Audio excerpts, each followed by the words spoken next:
SSC പരീക്ഷകളുടെ mark normalisation എങ്ങനെയാണ്?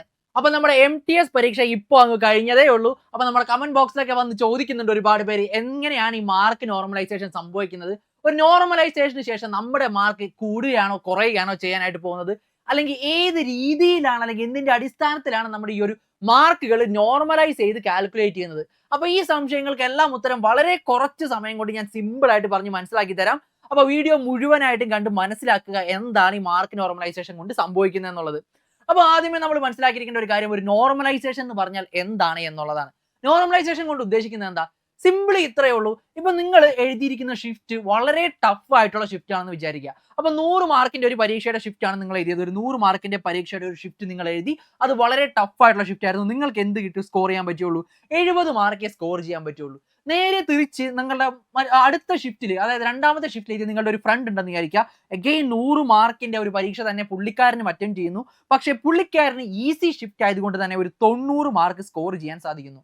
അപ്പോൾ ഈ രണ്ട് പേരെയും നമുക്ക് ഒരേ ത്രാസിൽ വെച്ച് അളക്കാനായിട്ട് പറ്റുമോ? നിങ്ങൾ തന്നെ ഒന്ന് ആലോചിച്ച് നോക്കി. ഒരാൾക്ക് വളരെ ടഫ് ഷിഫ്റ്റ് ആണ് സ്കോർ ചെയ്യാൻ പറ്റിയതെങ്കിൽ മറ്റേ ആൾക്ക് എന്താണ്, ഈസി ഷിഫ്റ്റിലാണ് സ്കോർ ചെയ്യാൻ പറ്റിയത്. ഡെഫിനറ്റ്ലി ഒരു ഈസി ഷിഫ്റ്റിൽ മാർക്ക് സ്കോർ ചെയ്യുന്ന അത്രയും ഒരു ടഫ് ഷിഫ്റ്റ് അറ്റൻഡ് ചെയ്ത ഒരു വ്യക്തിക്ക് എന്ത് ചെയ്യാൻ പറ്റില്ല? സ്കോർ ചെയ്യാനായിട്ട് സാധിക്കില്ല. അപ്പൊ ഇവർ രണ്ടുപേരെയും നമുക്ക് ബാലൻസ് ചെയ്ത് ഒരു ഒരേ ത്രാസിലേക്ക് എത്തിക്കണം. സോ ഇതിന് വേണ്ടി ഉപയോഗിക്കുന്ന ഒരു ഫോർമുലയാണ് എന്ത്? നോർമലൈസേഷൻ കൊണ്ട് ഉദ്ദേശിക്കുന്നത്. അപ്പോൾ മാർക്കുകൾ നോർമലൈസ് ചെയ്ത് തുല്യമാക്കുക, അതാണ് ഇതുകൊണ്ട് ഉദ്ദേശിക്കുന്നത്. അപ്പൊ പണ്ടത്തെ ഒരു ജൂൺ 2025 മുന്നേ വരെ SSC ഫോളോ ചെയ്തിരുന്ന ഒരു രീതി എന്ന് പറഞ്ഞു കഴിഞ്ഞാൽ, ടോപ്പ് ആയിട്ടുള്ള 0.1%, അതായത് ഇതുവരെ SSCയുടെ എക്സാംസ് എഴുതിയിട്ടുള്ള, അതായത് ആ ഒരു മൊത്തത്തിൽ ആ ഒരു MTS പരീക്ഷ 2026 ആണെങ്കിൽ 2026 മൊത്തത്തിൽ എത്ര പേരാണോ MTS പരീക്ഷയ്ക്ക് അപ്പയർ ചെയ്തിട്ടുള്ളത് അതിൽ തന്നെ 0.1% ഉള്ള ടോപ്പേഴ്സിന്റെ മാർക്ക് എടുത്തിട്ട് അത് മറ്റു ഷിഫ്റ്റുകളിലുള്ള ആളുകളൊക്കെ ആയിട്ട് കമ്പയർ ചെയ്തിട്ടുള്ള ഒരു ഫോർമുലയുടെ അടിസ്ഥാനത്തിലാണ് ജൂൺ 2025 മുന്നേ വരെ SSC മാർക്കുകൾ നോർമലൈസ് ചെയ്തുകൊണ്ടിരുന്നത്. പക്ഷേ ഈ നോർമലൈസേഷന് ഒരുപാട് പ്രശ്നങ്ങൾ ഉണ്ടായിരുന്നു. കാരണം എന്ന് പറഞ്ഞു കഴിഞ്ഞാൽ, ഒന്നാമത്തെ കാര്യം, നമ്മളുടെ ഒരു ഹാർഡ് ഷിഫ്റ്റിൽ ടോപ്പായിട്ട് സ്കോർ ചെയ്യുന്ന വ്യക്തികൾക്കൊക്കെ ഈ ഒരു നോർമലൈസേഷൻ ബെനിഫിഷ്യൽ ആവും. അതല്ലാതെ ഇപ്പോൾ ഒരു ഹാർഡ് ആയിട്ടുള്ള ഷിഫ്റ്റിൽ ഒരു മീഡിയം മാർക്കോ അല്ലെങ്കിൽ കുറച്ച് ലോ മാർക്കൊക്കെ സ്കോർ ചെയ്യുന്ന ആളുകൾ ഉണ്ടെന്ന് വിചാരിക്കുക. അവർക്ക് എന്താണ്, അവർക്കും നോർമലൈസേഷന്റെ ഒരു ബെനിഫിറ്റ് കിട്ടിക്കൊണ്ട് കുറച്ചും കൂടി മുകളിലേക്ക് വരണം. പക്ഷേ പഴയ ഫോർമുല പ്രകാരം അങ്ങനെ ഒരു മാനദണ്ഡം SSCക്ക് ഉണ്ടായിരുന്നില്ല. സോ അതുകൊണ്ടാണ് ജൂൺ 2025 ആയപ്പോഴേക്കും SSC പേഴ്സന്റൈൽ എന്ന് പറഞ്ഞ ഒരു ഫോർമുലയുടെ അടിസ്ഥാനത്തിൽ ഈ ഒരു മാർക്കുകൾ നോർമലൈസ് ചെയ്ത് കാൽക്കുലേറ്റ് ചെയ്യാമെന്ന് തീരുമാനമെടുക്കുന്നത്. അപ്പോൾ ഈ പേഴ്സന്റൈലിന്റെ അടിസ്ഥാനത്തിൽ എങ്ങനെയാണ് നിലവിലെ MTS, CHSL, CGL തുടങ്ങിയ എല്ലാ SSCയുടെ പരീക്ഷകൾക്കും മാർക്ക് നോർമലൈസ് ചെയ്യുന്നതെന്ന് നമുക്കൊന്ന് നോക്കാം. അപ്പോൾ ഈ പേഴ്സന്റൈൽ എന്നതുകൊണ്ട് ഉദ്ദേശിക്കുന്നത് ഒന്നുമില്ല, ഈ രണ്ട് ത്രാസിൽ അങ്ങോട്ടും ഇങ്ങോട്ടും ആയി കിടക്കുന്ന ആൾക്കാരെ ഒരു തുല്യമായിട്ടൊന്ന് ബാലൻസ് ചെയ്ത് നിർത്താൻ വേണ്ടിയിട്ട് നമ്മൾ ഉപയോഗിക്കുന്ന ഒരു ഫാക്ടർ ആണ് ഈ പേഴ്സന്റൈൽ എന്ന് മനസ്സിലാക്കിയിരുന്നാൽ മതി. ഉദാഹരണത്തിന് ഈ പേഴ്സന്റൈലിന്റെ ഒരു ഫോർമുല നോക്കിക്കഴിഞ്ഞാൽ നിങ്ങൾക്ക് മനസ്സിലാവും. എന്താണ് ഇതിന്റെ ഫോർമുല പറയുന്നത്? Number of candidate scoring less than you divided by total candidates in your shift into 100. ഒന്നുമില്ല, എക്സാമ്പിൾ പറഞ്ഞു തരാം. ഇപ്പൊ നിങ്ങളുടെ ഷിഫ്റ്റിന്റെ അകത്ത് ആകെ മൊത്തം 10,000 കാൻഡിഡേറ്റുകളാണ് ഉണ്ടായിരുന്നതെന്ന് വിചാരിക്കാം. അതിൽ നിങ്ങൾക്ക് കിട്ടിയ മാർക്കിലും താഴെ സ്കോർ ചെയ്തിരിക്കുന്നത് 8,500ഓളം പേരാണ്. അതായത് നിങ്ങൾക്ക് ആകെ മൊത്തം 10,000 പേരുള്ള കൂടെ ഇരുന്ന് പരീക്ഷ എഴുതി അതിൽ നിങ്ങളെക്കാളും താഴെ മാർക്ക് വാങ്ങിയിരിക്കുന്ന ആൾക്കാരുടെ എണ്ണം എന്ന് പറഞ്ഞു കഴിഞ്ഞാൽ 8,500 പേരാണ്. അതായത് 8,500 പേരെ തോപ്പിച്ചുകൊണ്ടാണ് നിങ്ങൾ എന്ത് ചെയ്തിരിക്കുന്നത്, മുകളിലെത്തിയിരിക്കുന്നത് എന്നർത്ഥം. അപ്പോൾ ഇതിന്റെ അടിസ്ഥാനത്തിലാണ് നമ്മൾ എന്ത് ഫാക്ടർ കാൽക്കുലേറ്റ് ചെയ്യുന്നത്? പേഴ്സന്റൈൽ എന്ന് പറഞ്ഞൊരു ഫാക്ടർ കാൽക്കുലേറ്റ് ചെയ്യുന്നത്. അപ്പോൾ ഈ പേഴ്സന്റൈൽ എന്ന് പറഞ്ഞാൽ എത്രയായിരിക്കും? അപ്പോൾ 8,500 ഡിവൈഡ് ബൈ 10,000 ഇൻറ്റു 100. അപ്പൊ നിങ്ങളുടെ പേഴ്സന്റൈൽ എന്ന് പറയുന്നത് 85 ആയിരിക്കും. ഓക്കെ, 85 ആണ്. അപ്പൊ ഈ പേഴ്സന്റൈലിന്റെ ഒരു അഡ്വാൻറ്റേജ് എന്താണെന്ന് അറിയാമോ? നിങ്ങൾ ഇപ്പോൾ ഈസി ഷിഫ്റ്റ് ആണ് എഴുതിയെന്ന് വിചാരിക്കുക. ഈസി ഷിഫ്റ്റ് ആണ് എഴുതിയെന്നുണ്ടെങ്കിൽ എന്താണ്, ബാക്കി നിങ്ങളുടെ ഒപ്പം എഴുതുന്ന ആൾക്കാർക്കും ഈസി ആയിരിക്കും. അപ്പോൾ അതനുസരിച്ച് അവരും സ്കോർ ചെയ്യും. പക്ഷേ നിങ്ങൾ കുറച്ചും കൂടി ബെറ്റർ ആയിട്ട് പഠിച്ചിട്ടുണ്ടെങ്കിൽ എന്താ, നിങ്ങളായിരിക്കും ആ ഈസി ഷിഫ്റ്റിലും കൂടെ നന്നായിട്ട് സ്കോർ ചെയ്യാനായിട്ട് പോകുന്നത്. സോ ആ ഒരു പേഴ്സന്റേജ് അഡ്വാൻറ്റേജ് എടുക്കുമ്പോൾ എന്താണ്, ഒരുപാട് പേരെക്കാൾ മുന്നേ ആയിരിക്കും നിങ്ങൾ നിൽക്കാനായിട്ട് പോകുന്നത്. ഇനി ടഫ് ഷിഫ്റ്റ് എടുത്തു കഴിഞ്ഞാലും ഇതേ അവസ്ഥ തന്നെയാണ്. ടഫ് ഷിഫ്റ്റിൽ തന്നെ നിങ്ങൾ ഒരു ടോപ്പർ ആണെന്നുണ്ടെങ്കിൽ നിങ്ങൾക്ക് മാക്സിമം മാർക്ക് സ്കോർ ചെയ്യുന്ന രീതിയിലായിരിക്കും നിങ്ങൾ സ്കോർ ചെയ്തിട്ടുണ്ടാവുക. മറ്റുള്ളവർക്കും ഇതേ ടഫ്നെസ് തന്നെ ഫീൽ ചെയ്തിട്ടുണ്ടാവും. അപ്പോൾ ഒരു ടോപ്പർ ആയിട്ടുള്ള നിങ്ങൾക്ക് ഒരു 70 മാർക്ക് വാങ്ങിക്കാനേ പറ്റുള്ളൂ എന്നുണ്ടെങ്കിൽ സ്വാഭാവികമായിട്ടും ആ ഒരു ഷിഫ്റ്റിന്റെ ആവറേജ് മാർക്ക് എത്രയായിരിക്കും വരാൻ പോകുന്നത്? ചിലപ്പോൾ ഒരു 60ഓ 65ഓ ഒക്കെ ആയിരിക്കും മാക്സിമം വരാനായിട്ട് പോകുന്നത്. അപ്പോൾ ഈക്വലി ഒരു ഷിഫ്റ്റിലുള്ള ആളുകളെല്ലാം ഒരേപോലെ തന്നെ ബാലൻസ് ചെയ്ത് നിർത്തുന്ന ഒരു രീതിയാണ് എന്ത്, പേഴ്സന്റൈൽ കൊണ്ട് ഉദ്ദേശിക്കുന്നത്. അപ്പൊ നമ്മൾ ആദ്യമേ തന്നെ ഈ ഒരു പേഴ്സന്റൈൽ കാൽക്കുലേറ്റ് ചെയ്ത് വെക്കും. ഓരോ കാൻഡിഡേറ്റിന്റെ പേഴ്സന്റൈൽ കാൽക്കുലേറ്റ് ചെയ്തു. അതിനുശേഷം നമ്മൾ ചെയ്യുന്നതെന്ന് പറഞ്ഞു കഴിഞ്ഞാൽ ഇപ്പോൾ ഈസി ഷിഫ്റ്റും ടഫ് ഷിഫ്റ്റും ഉള്ള ആൾക്കാർക്കൊക്കെ ഈ പെർസെന്റൈലിന്റെ അടിസ്ഥാനത്തിൽ കാറ്റഗറൈസ് ചെയ്യാന്നുള്ളതാണ്. ഇപ്പോൾ ഉദാഹരണത്തിന് നോക്കിക്കഴിഞ്ഞാൽ നിങ്ങൾ ഒരു ഷിഫ്റ്റ് 1 എടുക്കുകയാണ്. എ എന്ന് പറയുന്ന ഒരു കാൻഡിഡേറ്റിന്റെ ഷിഫ്റ്റ് 1 ടഫ് ആയിരുന്നു എന്ന് വിചാരിക്കുക. ആ ഒരു ടഫ് ഷിഫ്റ്റിൽ റോ മാർക്കായിട്ട് അവൻ സ്കോർ ചെയ്തിരിക്കുന്ന 72 മാർക്കാണ്. ഇനി നേരെ മറിച്ച് നമ്മൾ ഒരു കാൻഡിഡേറ്റ് ബി എടുക്കുകയാണ്. ബിയുടെ ഷിഫ്റ്റ് വളരെ ഈസി ആയിരുന്നു. അവൻ റോ മാർക്ക് അതുകൊണ്ട് തന്നെ 80 മാർക്ക് സ്കോർ ചെയ്യാൻ പറ്റി. പക്ഷേ ഈ 72 മാർക്ക് സ്കോർ ചെയ്തവനും 80 മാർക്ക് സ്കോർ ചെയ്തവനെയും പെർസെന്റൈലിന്റെ അടിസ്ഥാനത്തിൽ കാറ്റഗറൈസ് ചെയ്യുമ്പോൾ ഒരേ പെർസെന്റൈൽ മാർക്ക് ആയിരിക്കും കൊടുക്കാനായിട്ട് പോകുന്നത്. മനസ്സിലായോ?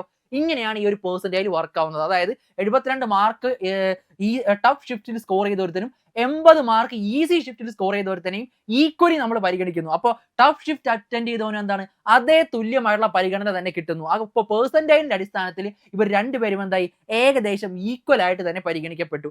ഇനിയാണ് നമ്മൾ എന്ത് ചെയ്യുന്നത് മാർക്ക് നോർമലൈസ് ചെയ്യാനായിട്ട് പോകുന്നത്. അപ്പോൾ ഈ മാർക്ക് എങ്ങനെ നോർമലൈസ് ചെയ്യും നമുക്ക് നോക്കാം.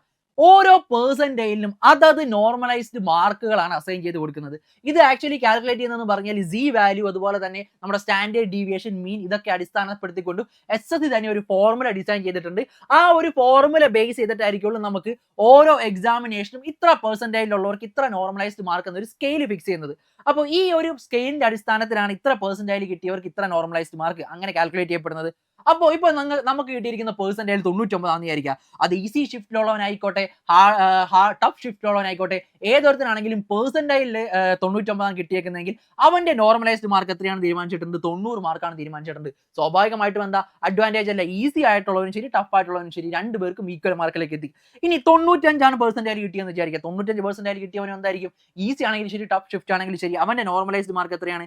84 ആയിരിക്കും. അപ്പോൾ ചിലപ്പോൾ നമ്മുടെ നോർമലൈസ്ഡ് മാർക്ക് കുറയാം അല്ലെങ്കിൽ കൂടാം. ഞാനത് ജസ്റ്റ് ചുമ്മാ ഹൈപ്പോത്തറ്റിക്കൽ വാല്യൂസ് ആണ് മുഴുവനും എടുത്തിരിക്കുന്നത്. നിങ്ങൾക്ക് എന്താണ് ഈ പ്രൊസീജിയർ എന്ന് മനസ്സിലാക്കി തരാൻ വേണ്ടി സിംപിളി ഹൈപ്പോത്തറ്റിക്കൽ വാല്യൂസ് മാത്രം യൂസ് ചെയ്തിട്ടുള്ള, അല്ലാതെ SSCയുടെ എക്സാക്ട് മാർക്കോ അല്ലെങ്കിൽ പെർസെന്റേജ് വാല്യൂസോ ഒന്നും യൂസ് ചെയ്തിട്ടില്ല. കാരണം അത് ഒരുപാട് പോയിന്റുകളൊക്കെ ഉള്ള വാല്യൂസ് ആയിരിക്കും. നിങ്ങൾക്ക് ഞാൻ പറഞ്ഞാൽ പോലും ഒരു വക മനസ്സിലാവണമെന്നില്ല. അതുകൊണ്ട് തന്നെ മാക്സിമം എന്താ പറയുക സിമ്പിൾ ആയിട്ടുള്ള വാല്യൂസ് വെച്ചിട്ട് നിങ്ങൾക്ക് ഈ സാധനം എക്സ്പ്ലെയിൻ ചെയ്ത് തരാമെന്ന് മാത്രമേ ഞാൻ ഉദ്ദേശിച്ചുള്ളൂ. ഇനി അടുത്തത് ഇപ്പോൾ ഒരു 90 മാർക്ക് പെർസെന്റൈൽ വന്നവനാണെങ്കിൽ അവന്റെ നോർമലൈസ്ഡ് മാർക്ക് എത്രയായിരിക്കും? 75 പെർസെന്റൈലാണ് കേട്ടോ പറഞ്ഞിരിക്കുന്നത്. 90 പെർസെന്റൈലാണ് മാർക്ക് അല്ല. 90 പെർസെന്റൈൽ വന്നവന്റെ നോർമലൈസ്ഡ് മാർക്ക് എത്രയായിരിക്കും? ചിലപ്പോൾ 75 ആയിരിക്കും. അങ്ങനെ ഈ ഒരു സ്കെയിലിന്റെ അടിസ്ഥാനത്തിലാണ് നമ്മൾ നോർമലൈസ് ചെയ്യുന്നത്. അപ്പോൾ ഒന്നുകൂടി പറയാം, ആദ്യം നമ്മൾ പെർസെന്റൈൽ കാൽക്കുലേറ്റ് ചെയ്തിട്ട് ഇവരെ രണ്ടുപേരെയും തുല്യരാക്കുന്നു. അതായത് ഈസി ഷിഫ്റ്റ് അറ്റൻഡ് ചെയ്തവനെയും ഹാർഡ് ഷിഫ്റ്റ് അറ്റൻഡ് ചെയ്തവനെയും ഒരേപോലെ തുല്യരാക്കുന്നു. അതിനുശേഷം ഈ ഒരു സ്കെയിലിന്റെ അടിസ്ഥാനത്തിൽ നമ്മൾ ഒരു നോർമലൈസ്ഡ് മാർക്കിൽ കാൽക്കുലേറ്റ് ചെയ്ത് വെക്കുന്നു. ഇത്രയേ ഉള്ളൂ മാർക്ക് നോർമലൈസേഷൻ എന്ന് പറഞ്ഞു കഴിഞ്ഞാൽ. അപ്പോൾ സിമ്പിൾ അല്ലേ? പിന്നെ മറ്റൊരു കാര്യം കൂടി, നിങ്ങൾ ഇതുപോലെ തന്നെ നിങ്ങളുടെ മാർക്ക് ഒന്ന് നോർമലൈസ് ചെയ്ത് കാൽക്കുലേറ്റ് ചെയ്ത് കഷ്ടപ്പെടേണ്ട. കാരണം നിങ്ങൾക്ക് അത് കാൽക്കുലേറ്റ് ചെയ്യാനായിട്ട് പറ്റില്ല. ഡെഫിനറ്റ്ലി നമുക്ക് എന്താണ് ഒരു ഡാറ്റയും കാര്യങ്ങളൊക്കെ പ്രോപ്പർ ആയിട്ട് ഉണ്ടെങ്കിൽ മാത്രം ഈ ഒരു സാധനം കാൽക്കുലേറ്റ് ചെയ്തെടുക്കാനായിട്ട് പറ്റുള്ളൂ. നമ്മൾ നിലവിൽ നമ്മുടെ റോ മാർക്സിന്റെ അടിസ്ഥാനത്തിൽ തന്നെ ഫുള്ളി ഒരു കോൺഫിഡന്റ് ആയിട്ടിരിക്കുക. MTSന്റെ ഒരു കട്ട് ഓഫ് വീഡിയോ ഞാൻ ചെയ്തിട്ടുണ്ടായിരുന്നു. ഏകദേശം ആ ഒരു റേഞ്ചിൽ മാർക്കും കാര്യങ്ങളൊക്കെ ഉണ്ടെങ്കിൽ തൽക്കാലം നിങ്ങൾ ആശ്വസിച്ചോ, ഒന്നും പേടിക്കേണ്ട ആവശ്യമില്ല. ഇല്ലെങ്കിൽ തന്നെ എന്താണ് നമുക്ക് ഇനിയും അവസരങ്ങൾ ഒരുപാട് വരും. എല്ലാ വർഷവും വരുന്ന പരീക്ഷയാണ് SSCയുടെ പരീക്ഷ. കഴിഞ്ഞ വർഷം നമുക്ക് എന്തെങ്കിലും തെറ്റുകൾ പറ്റിയിട്ടുണ്ടെങ്കിൽ ആ തെറ്റുകളെല്ലാം തിരുത്തിക്കൊണ്ട് വേണം നമ്മൾ അടുത്ത പരീക്ഷയ്ക്ക് വേണ്ടിയിട്ട് അറ്റംപ്റ്റ് കൊടുക്കാൻ. അത് MTS ആയിക്കോട്ടെ, CHSL ആയിക്കോട്ടെ, CGL ആയിക്കോട്ടെ, ഏത് പരീക്ഷ എടുത്താലും ശരി ഇതൊരു കോമ്പറ്റേറ്റീവ് പരീക്ഷയാണ്. നമ്മളോടൊപ്പം കോമ്പീറ്റ് ചെയ്യാൻ ഒരുപാട് ആളുകളുണ്ട്.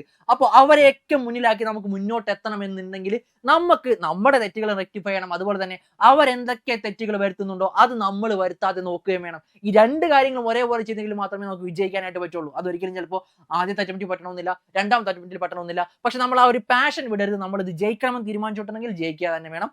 ഇതുപോലെ ഒരു അടിപൊളി പഠന രീതിയാണ് നിങ്ങൾ ആഗ്രഹിക്കുന്നതെങ്കിൽ നമ്മുടെ സൂപ്പർ നോട്ട്സിന്റെ ഒരു അടിപൊളി SSCയുടെ ജനറൽ ബാച്ച് കൂടി നിങ്ങൾക്ക് അവൈലബിൾ ആണ്. അതായത് MTS, CGL, CHSL, SSC GD constable, ഇനി വരാനിരിക്കുന്ന RPF തുടങ്ങി എല്ലാ SSC പരീക്ഷകൾക്കുള്ള ഒരു കോംപ്രിഹെൻസീവ് ബാച്ചാണ്. ഇവിടെ ഇതിന്റെ ഒരു പ്രത്യേകത എന്ന് പറഞ്ഞാൽ നിങ്ങൾക്ക് ഡിഫറെന്റ് ക്ലാസ്സസ് ആയിരിക്കും കിട്ടാനായിട്ട് പോകുന്നത്. അതായത് ഒരു MTS കാരന്റെ മാത്സ് ക്ലാസ് ആയിരിക്കില്ല ഒരിക്കലും ഒരു CGL കാരന് കിട്ടുക. അതുപോലെ തന്നെ CGL കാരന്റെ ക്ലാസ് ആയിരിക്കില്ല CHSL കാരന് കിട്ടുക. എല്ലാത്തിലും ക്ലാസ്സസ് ഡിഫറെന്റ് ആയിരിക്കും. നിങ്ങൾക്ക് വേണ്ട രീതിയിലുള്ള ക്ലാസ്സസ് ആയിരിക്കും പ്രൊവൈഡ് ചെയ്യാനായിട്ട് പോകുന്നത്. അത് ഒന്നാമത്തെ ഹൈലൈറ്റ് ആണ്. പൊതുവെ ഒരു ഇൻസ്റ്റിറ്റ്യൂട്ടും അതിവിടെ നമുക്ക് പ്രൊവൈഡ് ചെയ്യാറില്ല. നമ്മളതിവിടെ പ്രൊവൈഡ് ചെയ്യുന്നുണ്ട്. കൂടാതെ പ്രിന്റ് എടുത്ത് പഠിക്കാൻ പറ്റുന്ന പക്ക ഇംഗ്ലീഷിലും മലയാളത്തിലുള്ള നോട്ട്സ് അവൈലബിൾ ആണ്. നമുക്കറിയാവുന്ന പോലെ MTS പരീക്ഷയ്ക്ക് മലയാളത്തിന് മറ്റും ചെയ്യാനായിട്ട് സാധിക്കും. അതുകൊണ്ട് തന്നെ മലയാളത്തിൽ എഴുതുന്ന ഒരുപാട് കുട്ടികൾ നമുക്ക് ചുറ്റുമുണ്ട്. ഇപ്പൊ നമുക്ക് PSCക്ക് പ്രിപ്പയർ ചെയ്യുന്നതിലും ഏറ്റവും ബെറ്റർ ഞാൻ പറയാം MTS പോലുള്ള പരീക്ഷകൾക്ക് പ്രിപ്പയർ ചെയ്യുന്നതാണ്. കാരണം ഉടനടി തന്നെ നിങ്ങളുടെ റിസൾട്ടും കാര്യങ്ങളൊക്കെ വന്ന് നിങ്ങൾക്ക് ഒരു ജോലി ഒരു 1 ഇയറിനുള്ളിൽ സെറ്റ് ആക്കാനായിട്ട് പറ്റും. സോ MTS പോലുള്ള പരീക്ഷകളൊക്കെ ഇനി അടുത്ത വർഷം നമുക്ക് വരാനായിട്ടുണ്ട്. അപ്പോൾ MTSനൊക്കെ വേണ്ടിയിട്ട് പക്ക പ്രിന്റ് എടുത്ത് പഠിക്കാൻ പറ്റുന്ന ഇംഗ്ലീഷ് മലയാളത്തിലുള്ള നോട്ടാണ്. അതല്ലാതെ PPT അല്ല, പ്രോപ്പർ PDF നോട്ടുകളാണ് നിങ്ങൾക്ക് കിട്ടാനായിട്ട് പോകുന്നത്. കൂടാതെ വീക്ക്ലി മെന്റർഷിപ്പ് സെഷൻ ഉണ്ടാവും, മോട്ടിവേഷൻ സെഷൻ ഉണ്ടാവും, സ്ട്രാറ്റജി സെഷൻ ഉണ്ടാവും, തുടങ്ങിയ സകല കാര്യങ്ങളും ഉണ്ടാവും. കൂടാതെ നിങ്ങൾ യൂട്യൂബിൽ കാണുന്ന എല്ലാ ഫാക്കൽറ്റീസുമായിട്ട് നിങ്ങൾക്ക് ഡയറക്റ്റ്ലി ഇന്ററാക്ട് ചെയ്ത് ഡൗട്ട് ചോദിച്ചോ എങ്ങനെ വേണമെങ്കിലും പഠിക്കാനായിട്ട് പറ്റും.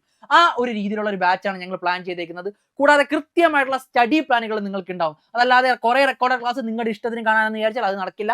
നമ്മളൊരു വീക്ക്ലി മെന്റർ നിങ്ങൾക്ക് ഇന്ന സ്റ്റഡി പ്ലാൻ തരും. ആ ഒരാഴ്ച ഓരോ ദിവസവും നിങ്ങൾ ഏതൊക്കെ ക്ലാസ് കണ്ട്, എത്രയൊക്കെ ലൈവ് ക്ലാസ്സുകൾ കണ്ട് പ്രോപ്പർ ആയിട്ട് നിങ്ങളുടെ പഠനം മുന്നോട്ട് കൊണ്ടുപോകണം.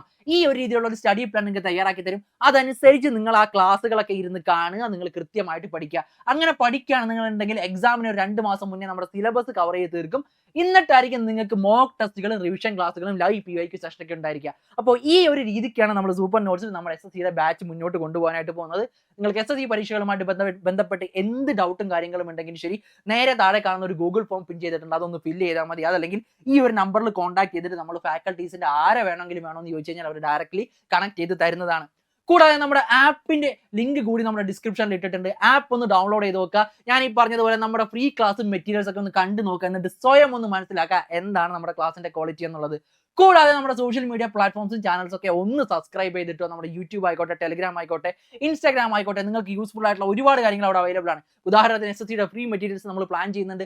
അപ്പോൾ അത് നമ്മുടെ ടെലിഗ്രാം ചാനൽ അവൈലബിൾ ആവുന്നതാണ്. കൂടാതെ എന്ത് SSC പരീക്ഷയുമായിട്ട് ബന്ധപ്പെട്ടുള്ള ഇൻഫോർമേറ്റീവ് കാര്യങ്ങളും അപ്പോൾ കൃത്യമായിട്ട് അപ്ഡേറ്റ് ചെയ്ത് അറിയിക്കാനായിട്ട് നമ്മുടെ യൂട്യൂബ് ചാനലും കൂടി ഒന്ന് സബ്സ്ക്രൈബ് ചെയ്തിട്ടോടെ, നമ്മുടെ ഇൻസ്റ്റ കൂടി ഒന്ന് ഫോളോ ചെയ്തിട്ടോടെ നല്ല അടിപൊളി എന്റർടൈനിങ് ആയിട്ടുള്ള ഒരുപാട് സാധനങ്ങൾക്ക് നിങ്ങൾക്കും കാണാനായിട്ട് സാധിക്കുന്നതാണ്. അപ്പോൾ മക്കളെ, SSCയുടെ മാർക്ക് നോർമലൈസേഷൻ എങ്ങനെയാണെന്ന് മനസ്സിലായെന്ന് വിചാരിക്കുന്നു. അപ്പോൾ മറ്റൊരു വീഡിയോയിൽ വീണ്ടും കാണാം. Thank you, bye bye.